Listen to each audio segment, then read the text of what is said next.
az, hogy ez a világ, hát ez világos, hogy a filozófiai gondolkodása ide is vezette, hogy ez a világ nem önmagától van.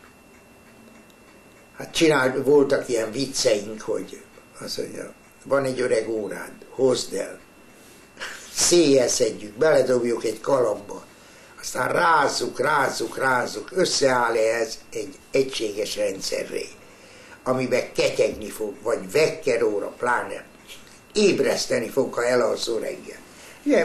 Ilyen csacsiságokon hát nevetünk, hát nem. Hát önmagától sem, ez csak ugye ilyen szemfedővel, vagy pedig hát ilyen gondolkodó, vagy nem gondolkodó emberek.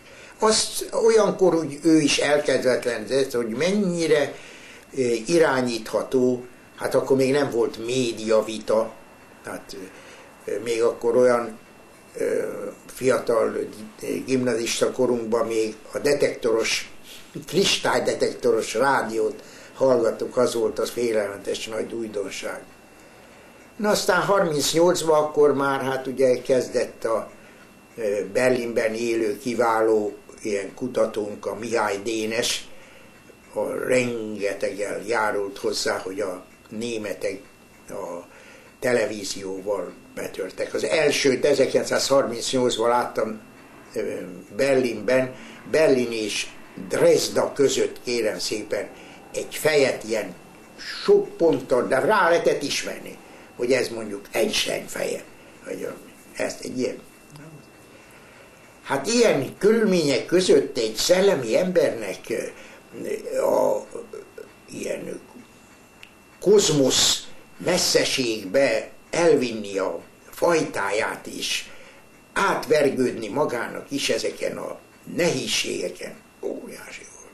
És ebbe volt az erő is, ilyenkor megpirosodott az arca a Bélának, mint valószínű nekünk is, csak az ember önmagát nem látja, amikor ebbe úgy belemelegettünk, és úgy jól esett utána, hogy együtt lehettünk. Hát egy szellem fényét sugárzó egyéniség volt. Szellem fényét. Igen.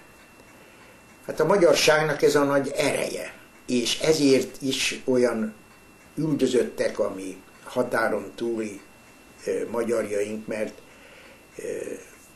hiába van egy ilyen ragyogó eszű szerb kultúra munkása, aki hát fölfedezi a magyar Hamvas Bélában azt, hogy ez a magyar gyerek, ez szédületes dolgokat mond. Megtisztulás jön, és hát én is úgy megyek el, hát egy kicsit szerencsésebb helyzetben, mint a Hamvas Béla, mert ő hát nagyon nehéz, és akkor még emberileg, akkor csak hinni lehetett ezt a kibontakozást, ami felé megyünk. Persze ez a kibontakozás nem az, amit mostan mondanak, hanem majd az ezutáni. Megtisztul. Időnként, kérem szépen, meg kell tisztulnia az emberiségnek. És időnkről időre ez a megtisztulási folyamat megy végbe a kultúrjelenségekbe is. Ugye ez az egész világegyetem az immanens és a transzcendens erőknek a szintézise. Hát ebben egy rendkívül erős talaja volt az immanenciában a Hamvas Bélának, mert hiszen ez egészséges is, hogy ezekből induljunk ki, de nem engedte, hogy leboltozzák őt plafonnal, vagy bármilyen sátortetővel, hanem azon kitört. És ugye ezt nem bírta a diktatúra. Ezeket a ablakot nyitókat.